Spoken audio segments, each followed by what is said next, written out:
दोस्तों, जितने भी एम्प्लॉयज होते हैं उनके लिए पूरे महीने में सबसे बेस्ट डे और सबसे मैजिकल मोमेंट क्या होता है? तो वो अक्सर महीने के एंड में होता है, जब उनको एसएमएस के जरिए ये 3 वर्ड्स देखने मिलते हैं, सैलरी इज क्रेडिटेड। क्योंकि वो फीलिंग अलग ही होती है जब आपको आपकी मेहनत की कमाई के पैसे मिलते हैं। लेकिन अगर मैं कहूँ कि आज मैं आपको इससे भी ज्यादा ब्यूटीफुल 3 वर्ड्स के बारे में बताने वाला हूँ जो अमीर लोगों का सीक्रेट होता है, वो है डिविडेंड इज क्रेडिटेड। दुनिया में 2 टाइप के लोग होते हैं। एक वो होते हैं जिनकी इनकम सैलरी होती है और वो उनको तब तक मिलती है जब तक वो एक्टिवली काम कर रहे होते हैं, और जब वो अगले दिन सुबह काम करने आते हैं तो उनको वापस जीरो से स्टार्ट करना पड़ता है। लेकिन दूसरे वो लोग होते हैं जिनकी इनकम होती है डिविडेंड्स, जो कंपाउंडिंग के जरिए सैलरी के मुकाबले काफी ज्यादा तेजी से ग्रो होती है। जहाँ पे आप काम करना छोड़ भी दो तो भी वो ग्रो होती रहती है, जिससे अमीर लोग और अमीर होते रहते हैं और गरीब लोग वहीं रह जाते हैं। और यही सीक्रेट आज मैं आप लोगों को समझाने वाला हूँ।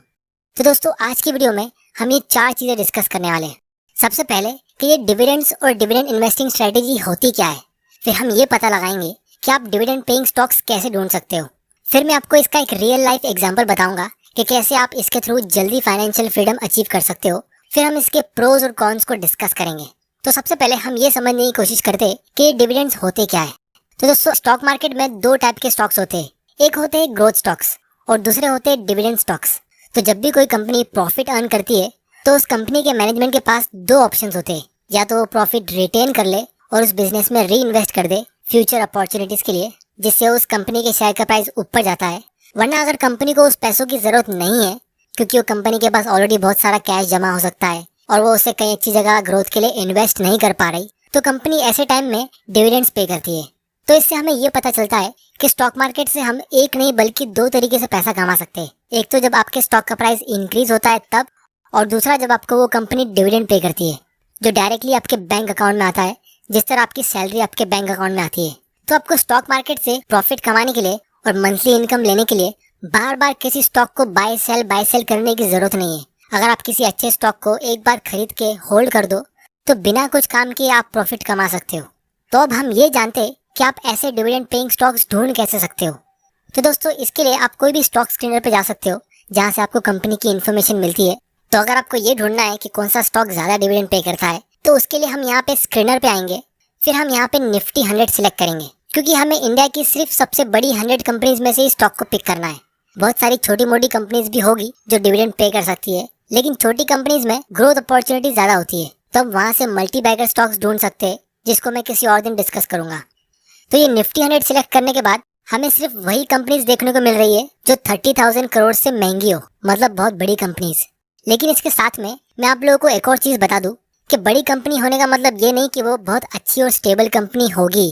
स्टॉक मार्केट में आपको टेक्निकल नॉलेज के साथ कॉमन सेंस भी यूज करना पड़ता है। जैसे अगर हम फिल्टर में डिविडेंड यील्ड सिलेक्ट करेंगे और यहाँ क्लिक करेंगे तो जो कंपनी सबसे ज्यादा डिविडेंड पे कर रही है वो सबसे ऊपर आ गई है। अब जिनको डिविडेंड यील्ड नहीं पता, इसका मतलब ये होता है कि कंपनी के शेयर प्राइस के मुकाबले कंपनी कितने रुपए का डिविडेंड पे कर रही है, तो परसेंटेज के फॉर्म में बताया जा रहा है। जैसे अगर कंपनी के शेयर का प्राइस 100 रुपया है और अगर कंपनी 3 रुपए का डिविडेंड पे करती है, तो इससे हमें ये पता चलता है कि इस कंपनी का 3% का डिविडेंड यील्ड है।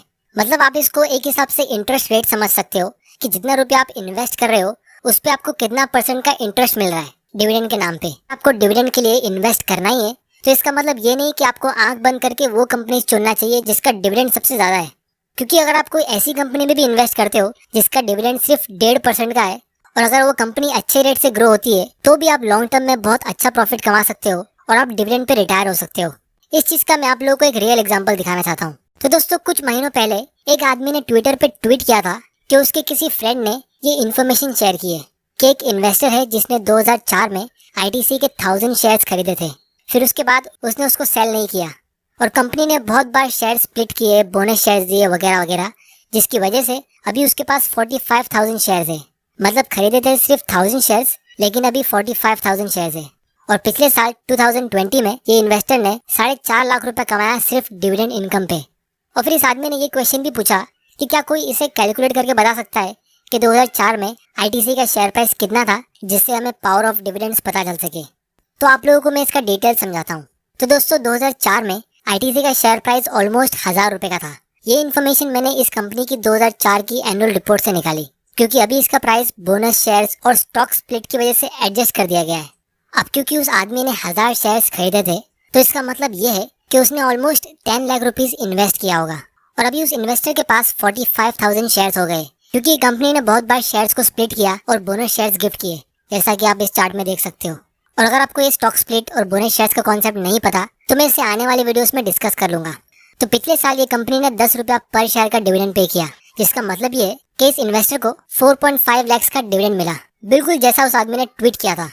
अब दोस्तों याद रखिए कि स्टॉक का जो प्राइस इंक्रीज होता है वो अलग बेनिफिट है, क्योंकि 45,000 शेयर्स की मार्केट वैल्यू आज के हिसाब से 92 लाख की होती है। मतलब उस इन्वेस्टर को जो 10 लाख रुपए से 92 लाख का ग्रोथ मिला है, वो 15% का रिटर्न होता है। जबकि आईटीसी का शेयर प्राइस फिलहाल बहुत गिरा हुआ है, लेकिन फिर भी जितना उसने इन्वेस्ट किया था उसको उसका आधा अमाउंट एक ही साल में मिल रहा है, सिर्फ एज ए डिविडेंड इनकम। और ये इनकम उसका हर साल ग्रो होता रहेगा, क्योंकि अगर ये कंपनी इसी 15% के रेट से फ्यूचर में ग्रो होती है, तो सिर्फ 5 साल बाद उसके पोर्टफोलियो की वैल्यू डबल हो जाएगी। क्योंकि 15% के रेट से हर 5 साल में आपका पैसा डबल होता है, तो उसके इन्वेस्टमेंट की वैल्यू होगी 1 करोड़ 85 लाख, और 10 लाख रुपए का उसको सिर्फ डिविडेंड मिलेगा।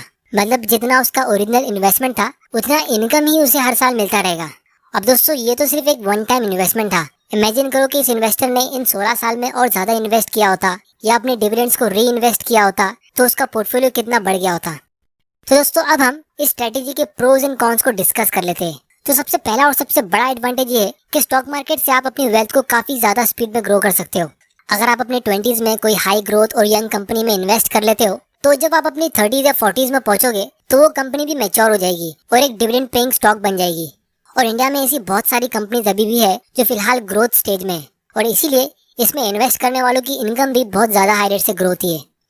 अब आप में से कुछ लोग मुझे कहेंगे कि ये बहुत रिस्की भी होता है, क्योंकि इसमें पैसा डूबने का डर होता है, तो इसको भी हम डिस्कस करने वाले। फिर दूसरा बड़ा एडवांटेज ये है कि आप इसमें एक छोटे अमाउंट से भी इन्वेस्टमेंट शुरू कर सकते हो।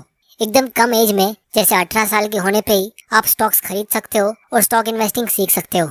सिर्फ 100 रुपया या 500 रुपए से भी आप इन्वेस्टिंग शुरू कर सकते हो। फिर तीसरा और सबसे बड़ा एडवांटेज इसमें यह है कि आपको इसमें डाइवर्सिफिकेशन करने मिलता है, क्योंकि रियल एस्टेट में अगर आप 50 लाख रुपए इन्वेस्ट करते हो, तो आपको सिर्फ एक ही प्रॉपर्टी खरीदने मिलेगी, लेकिन यहाँ पे आप वही अमाउंट को 10-15 कंपनीज में डाइवर्सिफाई कर सकते हो। और दोस्तों इसके अलावा डिविडेंड्स के और बहुत सारे बेनिफिट्स होते हैं, जिसको हम डिटेल में आने वाले वीडियोस में डिस्कस कर लेंगे। अब दोस्तों इसका डिसएडवांटेज सिर्फ एक ही है कि आपको इसके बारे में अच्छी नॉलेज होना जरूरी है, लेकिन मेरे हिसाब से ये एक डिसएडवांटेज नहीं है, क्योंकि कोई भी फील्ड में आपको नॉलेज होना जरूरी होता ही है। फिर चाहे आप रियल एस्टेट में इन्वेस्ट करते हो, या गोल्ड में, या कोई और स्कीम में। और जिसको भी नॉलेज नहीं होती है, वो लोग सबसे बड़ा रिस्क लेते हैं, और जैसे जैसे आपकी नॉलेज इंक्रीज होती है, तो आपका रिस्क अपने आप कम होता रहेगा। तो जिस तरह बहुत लोगों को पावर ऑफ कंपाउंडिंग ही सही तरीके से पता नहीं होता है, जिसकी वजह से लोग कभी इन्वेस्टिंग करते ही नहीं है, उसी तरह लोगों को ये डिविडेंड के बारे में भी नहीं पता होता है कि स्टॉक मार्केट से आप स्टेबल और एक रेगुलर इनकम भी अर्न कर सकते हो, जिसकी वजह से लोग इन्वेस्टिंग शुरू तो कर लेते हैं, लेकिन सही तरीके से उसे कंप्लीट नहीं कर पाते। तो इसीलिए नॉलेज होना मेरे हिसाब से कंपलसरी है। फाइनेंशियल एजुकेशन नाम का कोई सब्जेक्ट हमारे स्कूल में होता नहीं है, इसीलिए मैंने ये स्टार्ट किया है, ताकि आपके साथ मैं ऐसे वैल्यूएबल लेसन शेयर करता रहूं। तो अगर आप ऐसे वैल्यूएबल वीडियोस देखना चाहते हो, तो चैनल को सब्सक्राइब जरूर कर लेना और बेल आइकन प्रेस कर देना, ताकि आप ऐसे इंपॉर्टेंट वीडियोस मिस ना कर दो।